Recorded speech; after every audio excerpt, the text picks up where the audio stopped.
What's up, everyone? Welcome back to the NBA Pick and Pod. My name's Dawson Shine, and I'm your host. And today, we're going to be bringing you 5 teams from the Western Conference and evaluating their draft and see what moves they should make in the offseason to fill gaps in their lineup so that they're better for the coming season. So, kicking it off today, we're going to be talking about the Dallas Mavericks of the Western Conference because, as we know yesterday, I put a video out that had the first 5 teams alphabetically in the Eastern Conference. So, let's focus on the Dallas Mavericks, who didn't have a great draft because they traded away their first-round pick to the Boston Celtics, which turned out to be the 16th pick in the draft, for the Rajon Rondo trade 2 years ago. So they only had one pick in this draft, the 46th pick. They used that in the second round for A.J. Hammonds. He's a center from Purdue. He's a pretty good center prospect who weighs 250. He stands 7 feet tall. He averaged 15 points a game and 2.5 blocks a game at Purdue. Now, he has a couple of issues. He does have pretty good touch around the basket and a decent mid-range game, but he really doesn't stretch the floor all the way to the three-point line, despite attempting to. He can definitely get some good mid-range shots in a pick-and-pop situation, but the biggest problem with him is his effort and his hustle. The drive to actually improve himself may not be there with A.J. Hammonds, which is one of the reasons why he fell all the way to 46th in the draft. And obviously, if he doesn't put in the work and the effort, Rick Carlisle is going to be very likely to not play him at all during the season, which is something Rick Carlisle is known to do. The Mavericks aren't really an organization that plays many of their rookies, so he's going to have to really work hard in the offseason to try and earn a spot on this roster and then earn time on the court. It'll be very difficult, even with Zaza Pachulia definitely needing a rest and a replacement. So we'll see how he can do. But I feel like they had a pretty weak draft overall, picking someone who may not even have the drive to actually be an NBA player. So overall, I believe the Dallas Mavericks are going into the offseason still looking to fill that center role, and also their small forward role with Chandler Parsons maybe opting out and trying to get a max contract somewhere else. We'll see how this goes, but they have a lot of holes to fill, and we'll keep you posted on that. The next team we got coming up is the Denver Nuggets, who had a great haul, especially in the first round this year. They had 3 picks, the 7th, the 15th, and the 19th. And in my opinion, at least 2 of those 3 are going to pan out to be great NBA players. First off, they have Jamal Murray, point guard from Kentucky, who averaged 20 points, 5 rebounds a game. Fantastic player in his freshman year. He is absolutely lighting up from outside. He is actually a great shooter, and he showed it off, especially in some of the workouts with teams during the draft combines, which is why I was surprised that he actually fell all the way to 7th. The Nuggets are going to love to have him next to Emmanuel Mudiay, who they picked last year. He's got great outside shooting, as I said. He's great at getting open, especially on pick-and-pop situations. He can drive and score and play off ball, which is huge because despite being a point guard, he's not very great at passing. So you can play him off ball, get him the ball, and score from him. That's great to have because it's versatile. He's also very, very open to learning the role of a point guard. I think he'll be huge for the Nuggets. Also, they drafted Juan Hernangomez. They picked him at 15th overall. He's a power forward from Spain. He actually has great upper body strength. He's quick and mobile, and he actually can shoot it from outside very well for a power forward. To me, Juan Hernangomez is a typical power forward for modern-day NBA. He can stretch the floor, but he's also quick enough to try and defend in the post. And when you play him in the pick and roll, he can actually pop out and hit the 3. That's huge to have, and I think he'd be a great player for the Nuggets to have as a power forward behind Kenneth Faried. We'll see how that pans out, though. And their 3rd pick in the first round was Malik Beasley, a shooting guard from Florida State who is also a fantastic shooter and is great at driving to the basket and scoring around people. He's going to be a great person to play as a running mate next to either Jamal Murray or Emmanuel Mudiay, who is their current rookie point guard. I think that they made some great pickups in the first round in this draft, and they're going to be looking forward to a fantastic and fun season next year. I cannot wait to watch the Nuggets. So, now that we finished up the Mavericks and the Nuggets, moving on to the Golden State Warriors, who, as the championship runner-ups, had only a couple of picks in this draft, and they weren't even that good, of course. Now, round 1, they had the 30th pick in the draft because they had the best record in the season and of all time. they picked Damian Jones, a center out of Vanderbilt.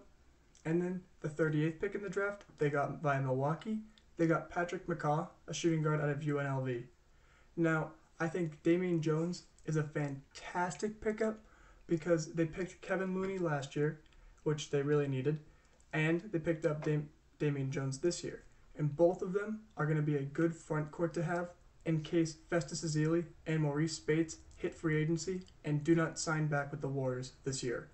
If they lose both of their bench bigs like that, they're going to need someone to step up, even rookies, so that they can actually play and run with the Splash Brothers and be able to bang down low with San Antonio and Oklahoma City. Damian Jones fits that bill perfectly. He's a big center who's also strong and quick. That's the important part.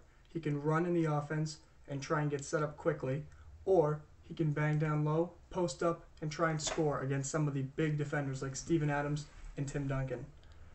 I think that they made a fantastic, fantastic draft, especially for having such late picks, and they filled needs that they really needed to fill for this upcoming offseason. We'll see how it goes, especially with a lot of their players, like Harrison Barnes, Festus Ezeli, and Maurice Spates, all hitting free agency. We'll see how it goes for them. Next up, we're going to be talking about the Houston Rockets, who did not have a single first-round pick this year, but did have 2 second-round picks, the 37th and the 43rd overall. They picked Chinanu Onuaku. I just butchered that, but we're going to ignore the fact that I did. Who's a center out of Louisville at 37th, and Zhu Qi, power forward out of China, at 43rd. Now, Onuaku is one of the best shot blockers in college basketball, or was, I should say, and considering that the Houston Rockets might lose Dwight Howard in free agency and lose that defensive presence for a team that has a lot of defensive liabilities around the court, that could be a great thing. The only problem is he may not be developed enough to actually play in the NBA next season, and I think it warrants to watch out in the offseason to see if he's developing and keeping up with all the offseason workouts and on-court scrimmages, because he may just be too out of shape and not developed enough and intelligent enough to be able to score on NBA offense and run back and play defense for an entire game. Also, Zhao is a player that probably won't even come over next year or at all, and he might just be a draft and stash player that Houston never actually sees. That's going to be very difficult to really rate because we're looking at next season's needs, and he doesn't fill anything since he won't be here. We'll see how that goes in the future, but the only real pickup that they had for this offseason was Onuaku out of Louisville, and I think he's just not developed enough to actually contribute to what this team needs, despite technically filling the role that they're going to need once Dwight Howard leaves in the free agency, which I believe he will. He still just isn't going to fit in. And my final quick analysis is going to be of the Los Angeles Clippers, who had 1 first-round pick and 2 second-round picks in this draft.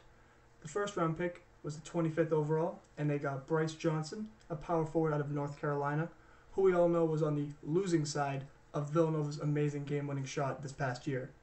He is a great power forward who fills the need of rebounding, which, despite having DeAndre Jordan on the team, the Clippers ranked 29th last year in rebounding rate, and Bryce Johnson was 5th in the nation in total rebounds. He is great and athletic and can get some of the best rebounders. You'd almost put them on highlight clips, that's how high he can jump to grab them. He's also a pretty good shooter. He has 15 to 18 foot range, mid-range, but I think, and Doc Rivers also believes, that you can make it all the way up to 3-point line if you give him enough time to train, which will be interesting to watch because they could use all the outside shooters they can get with Chris Paul as their point guard, who obviously is a great passer and will set up their team. Also, they got 2 picks from New Orleans in the second round, the 39th and 40th, for their 33rd overall pick. So with the 39th overall pick, they got David Michinu, point guard out of France, and with the 40th overall pick, they got Diamond Stone, a center out of Maryland, who hands down has the best name in the NBA. I'm sorry, Diamond Stone is just too incredible. But enough about his name. Let's talk about the 2 draft prospects. First, David Michinu is likely going to be a drafted stash player. You probably won't see much of him until way later on down the line. He's still developing in France, and Doc Rivers needs to keep that extra roster spot open to fill in perimeter scoring since Jamal Crawford might leave in the offseason. And Diamond Stone is a great center down low who could fill in the depth, because behind Blake Griffin and DeAndre Jordan, they have very limited depth, especially with Cole Aldrich leaving. It'll be very difficult for them to fill that gap, and they're hoping Diamond Stone can do it. And he has the talent to do so. The only issue with him is his attitude is absolute shit. That's it. He's a second-round attitude, first-round talent. That's how they would put it in the NBA draft. I mean, the dude just cannot control his temper.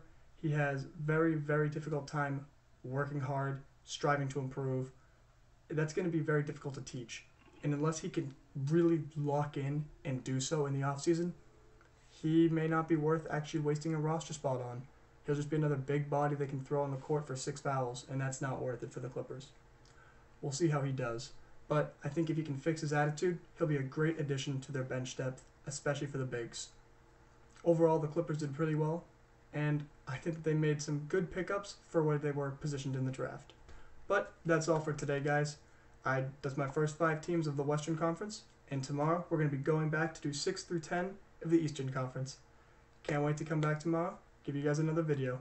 Hope you enjoyed, and if you did, like, subscribe, or leave a comment with your own draft analysis. I'd love to read it. Alright everyone, have a great day.